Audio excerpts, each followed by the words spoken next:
الحمد لله رب العالمين والعاقبة للمتقين اما بعد فاعوذ بالله من الشیطان الرجیم بسم اللہ الرحمن الرحیم۔ سامعین عزیز احتشام، لوط علیہ السلام نے جب صدوم میں آ کر قیام کیا تو دیکھا کہ یہاں کے باشندے فواحش اور معصیتوں میں اس قدر مبتلا ہیں، دنیا کی کوئی برائی ایسی نہ تھی جو ان میں موجود نہ ہو۔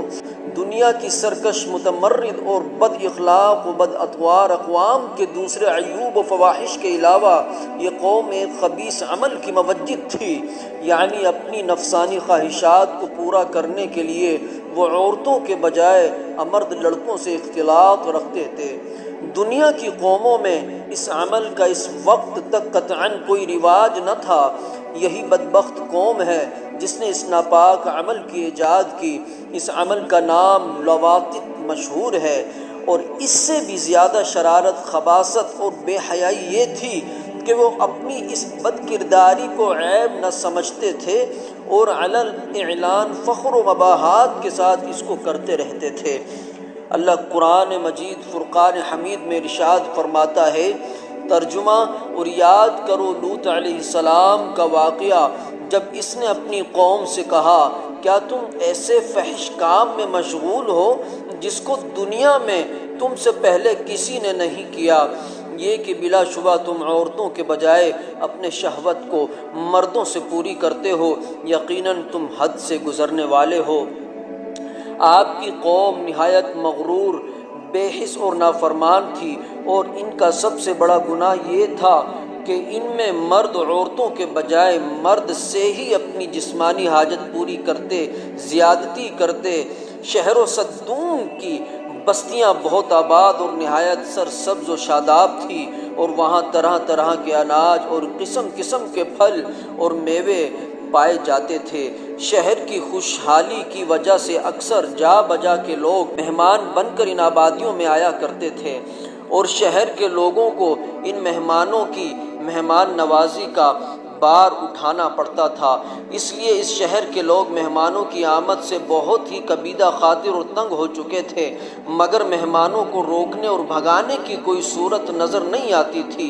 اس ماحول میں ابلیس لعین ایک بوڑھے کی صورت میں نمودار ہوا اور ان لوگوں سے کہنے لگا کہ اگر تم لوگ مہمانوں کی آمد سے نجات چاہتے ہو تو اس کی یہ تدبیر ہے کہ جب بھی کوئی مہمان تمہاری بستی میں آئے تو تم لوگ زبردستی اس کے ساتھ بدفعلی کرو۔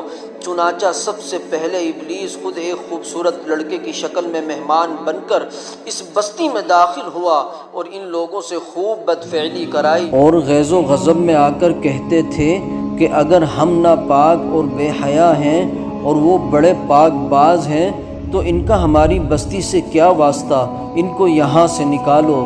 حضرت لوط علیہ السلام نے پھر ایک مرتبہ بھری محفل میں ان کو نصیحت کی اور فرمایا، تم کو اتنا بھی احساس نہیں رہا ہے کہ یہ سمجھ سکو کہ مردوں کے ساتھ بے حیائی کا تعلق، لوٹ مار اور اسی قسم کی بد اخلاقیاں بہت برے اعمال ہیں۔ تم یہ سب کچھ کرتے ہو اور بھری محفلوں اور مجلسوں میں کرتے ہو، اور شرمندہ ہونے کے بجائے بعد میں ان کا ذکر اس طرح سناتے ہو کہ گویا یہ کارنمائیاں ہیں جو تم نے انجام دی ہیں۔ اللہ کریم قرآن مجید فرقان حمید میں ارشاد فرماتا ہے، کیا تم ہی وہ نہیں ہو کہ تم مردوں سے بدعملی کرتے ہو، لوگوں کی راہ مارتے ہو اور اپنی مجلسوں میں اور اہل و عیال کے روبرو فواحش کرتے ہو۔ قوم نے اس نصیحت کو سنا تو غم و غصہ سے تل ملا اٹھی اور کہنے لگی، لوط بس یہ نصیحتیں اور عبرتیں ختم کر، اور اگر ہمارے ان اعمال سے تیرا خدا ناراض ہے تو وہ عذاب لا کر دکھا جس کا ذکر کر کے بار بار ہم کو ڈراتا ہے، اور اگر تم واقعی اپنے قول میں سچے ہو تو ہمارا تیرا فیصلہ ہو جانا ہی اب ضروری ہے۔ پھر اللہ تعالیٰ قرآن مجید فرقان حمید میں ارشاد فرماتا ہے، بس اس لوط کی قوم کا جواب اس کے سوائے کچھ نہ تھا کہ وہ کہنے لگے، تو ہمارے پاس اللہ کا عذاب لے کر آ اگر تو سچا ہے۔ جب قوم لوط کی سرکشی اور بدفعلی قابل ہدایت نہ رہی تو ان پر اللہ پاک کا عذاب آ گیا۔ حضرت جبرائیل علیہ السلام کچھ فرشتوں کے ساتھ خوبصورت لڑکوں کی شکل میں حضرت لوط علیہ السلام کے پاس پہنچے۔ ان مہمانوں کے حسن و جمال اور اپنی قوم کی بدفعلی کے خیال سے حضرت لوط علیہ السلام فکر مند ہوئے۔ کچھ دیر بعد ان کی قوم کے بدفعلوں نے ان کے گھر کو گھیر لیا اور مہمانوں کے ساتھ بدفعلی کے ارادے سے دیوار پر چڑھنے لگے۔ حضرت لوط علیہ السلام نے ان کو سمجھایا مگر وہ باز نہ آئے۔ آپ علیہ السلام کو دکھی دیکھ کر حضرت جبرائیل علیہ السلام نے کہا آپ فکر نہ کریں، ہم فرشتے ہیں اور ان بدکاروں پر اللہ پاک کا عذاب لے کر اترے ہیں۔ آپ اپنے اہل و عیال اور مومنین کو ساتھ لے کر صبح ہونے سے پہلے بستی سے نکل جائیں اور کوئی شخص پیچھے مڑ کر نہ دیکھے ورنہ وہ بھی عذاب میں گرفتار ہو جائے گا۔ چنانچہ حضرت لوط علیہ السلام نے ایسا ہی کیا۔ پھر حضرت جبرائیل علیہ السلام نے اس شہر کی 5 بستیوں کو اپنے پروں پر اٹھا کر آسمان کی طرف بلند ہوئے اور ان بستیوں کو زمین پر الٹ دیا۔ پھر ان پر پتھروں کا مینہ برسا اور ان کی لاشوں کے پرخچے اڑ گئے۔ جب یہ شہر الٹ پلٹ ہو رہا تھا، حضرت لوط علیہ السلام کی ایک بیوی واعلہ جو منافقہ تھی، قوم کے بدکاروں سے محبت رکھتی تھی، اس نے پیچھے مڑ کر دیکھا اور کہا ہائے رے میری قوم، اس پر اللہ پاک کے عذاب کا پتھر گرا اور پھر وہ بھی ہلاک ہو گئی۔ بدکار قوم پر برسائے جانے والے ہر پتھر پر اس شخص کا نام لکھا تھا جو اس پتھر سے ہلاک ہوا۔ حضرت سلیمان علیہ السلام نے ایک مرتبہ شیطان سے پوچھا اللہ پاک کو سب سے بڑھ کر کون سا گناہ ناپسند ہے؟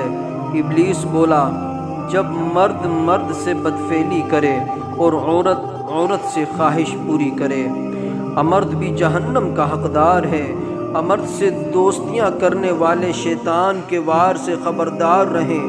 اگر امرد رضامندی سے یا پیسوں سے یا نوکری وغیرہ کے لالچ میں بدفعلی کروائے گا تو وہ بھی گناہگار اور جہنم کا حقدار ہے۔